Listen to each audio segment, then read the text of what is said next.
A boat review? Seriously, Travelog? Are you out of your goddamn mind? Well, that's between me and my therapist. Thanks for asking, though. Yes, a boat review. But not just any boat. The lifeblood of the Greek islands is a network of ferries operated by several different companies. For years, there's been a trade-off. There are large ferries that are both spacious and stable, but the downside is they are very slow. Alternatively, there are smaller, high-speed vessels, which while faster, are subject to rough seas, cramped cabins, and cancellations due to poor weather, never mind the seasickness. But what if you could somehow combine the best of both worlds? ¿Por qué no las dos? A large, stable craft that somehow manages to be even faster than any high-speed ferry in the Aegean. Is it possible to learn this power? Well, that really would make it a champion then.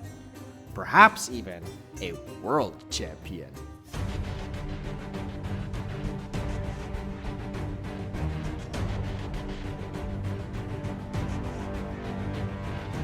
The World Champion Jet, built in Australia in 2000 with a top speed of 50 knots. It held several speed records for a passenger ferry for 13 years.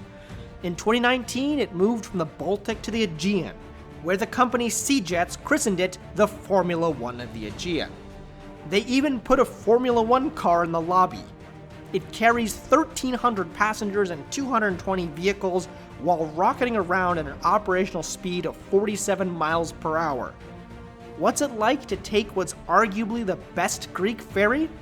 Let's find out on this trip between Santorini, Naxos, and Mykonos. Greek ferries can be a little rough. This place can be a little rough. Fortunately, these days they don't sink, as long as there's no soccer match or cute women on board.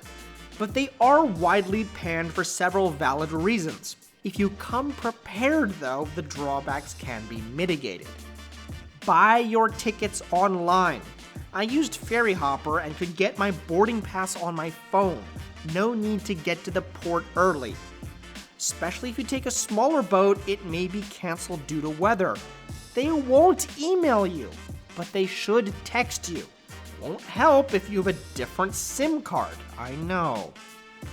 Your boat will be late. Accept that. Mine both times is only about 10 to 20 minutes late.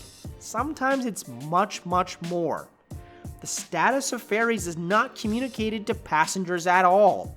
Fortunately, you can look up the location of any boat in the Aegean on a third-party site. No, it doesn't give an ETA, but you can ballpark when your boat is actually coming. Boarding a Greek ferry is not for the faint of heart. Sometimes you can wait in an air-conditioned hall or in the shade. Other times it's in the sun. Multiple boats may be boarding at the same time. Be sure and know the name of your boat. World Champion Jet, Mykonos, Syro, Piraeus. The next one, Mykonos, Syro, Piraeus, Piraeus, Athens. Then it's a mad stampede to get on and off. Wanting to minimize delays, hundreds, if not over 1,000 passengers may embark and disembark in a 5-minute scheduled stop. And when the boat goes, it goes. Watch how close these stragglers pushed it. And they won't check your ticket until after the boat is well on its way, so there's no turning back if you get on the wrong one. After boarding on the car deck, you're supposed to store your luggage in one of the provided racks. Each has a destination in Greek labeled. Put it on the right one. I don't think they'll offload it without you, but I wouldn't risk it. Then head to the stairs, and they'll scan your ticket. Both times, by the time I made it to the main deck, we were well underway. Let's talk about booking the trip and whether the price premium is worth it. The World Champion Jet runs the popular route between Athens, Piraeus, Mykonos, Naxos, Ios, and Santorini before turning around and doing it in reverse. The biggest time savings is of course on the longest leg from Piraeus to Mykonos. Traditional ferries take between 4.5 and 5.5 hours. Other high-speed boats take 3 hours and 25 minutes. The World Champion Jet does it in 2 hours and 35 minutes. That's quite competitive with flying. Even on the shorter legs within the Cyclades, it cuts the 1 hour 25-minute trip between Naxos and Mykonos down to 35 minutes, and the 3.5 hour trip from Santorini to Mykonos down to 2. Yes, it costs a bit more, but €10 for an hour saved is worth it in my book. After a few fun days in Santorini, I headed to the port an hour before my ferry. To get there, you need to drive down the road of death. I dropped off my rental car and explored the port. There were several cafes and lots of construction equipment due to rock slides. There was an air-conditioned waiting area at the end of the port, though the doors also remained open. 20 minutes late, but right on cue on the tracker, the boat pulled in. The staff worked hard to corral passengers, but had conflicting orders, and it ultimately devolved into a big blob. Those who had been at the front of the line ended up at the back, lining up for the Shinkansen. This is not. And if you're curious, the boat is actually registered in Cyprus while flying both flags. I'm sure there's a politically insensitive joke here. The largest turnaround happens in Santorini as it's the end of the line, so we started moving about 20 minutes late while I was still on the car deck. They were also supposedly supposed to check our COVID form and passport as well, but ain't nobody got time for that. On this boat. On the main deck, I was directed to my reserved seat, though it's 50-50 that someone else is already there. The basic silver ticket seats are quite comfortable with decent legroom, good recline, and a tray table. Upstairs, there are the more expensive business class and VIP tickets. I wouldn't bother unless the boat was really crowded.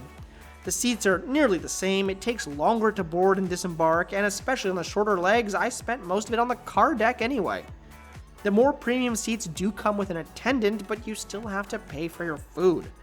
And if you leave a Greek island hungry, I'm sorry, you're doing it wrong.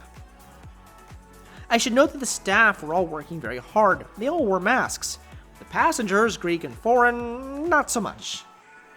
Out at sea, the speed meter was a bit janky, but had us moving quite fast. Just watch as we rocket past this traditional ferry. Bye, have a great time. The only other downside of the boat is the fact that you can't be out on the deck when the boat is at speed. You can only stand outside when in and around port, which isn't long at all. If you want a scenic cruise with the wind in your hair, take the slower boats.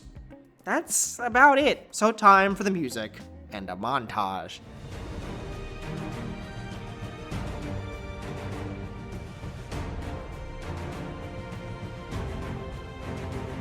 We first arrived at Ios,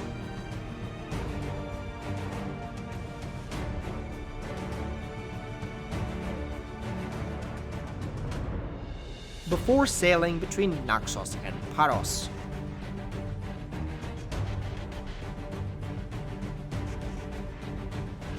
Arriving at Naxos, I disembarked, before returning a few days later.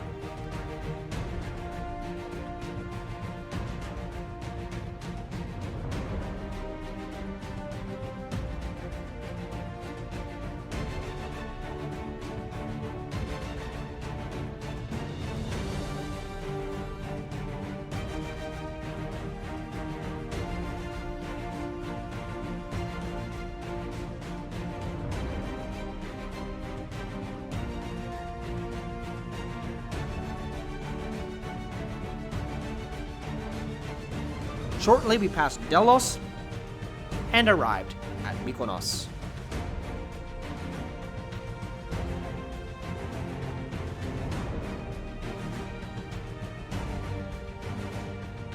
Hardly 5 minutes later, and it headed out to sea towards Athens.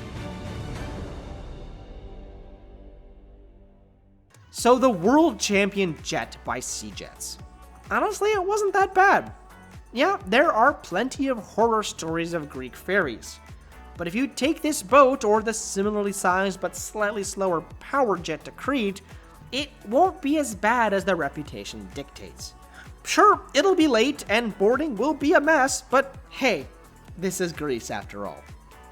Thanks for watching. If you like this video, click that button and please subscribe for my more traditional flight reviews as well as some videos like this. I'll see you next time, back with a flight review.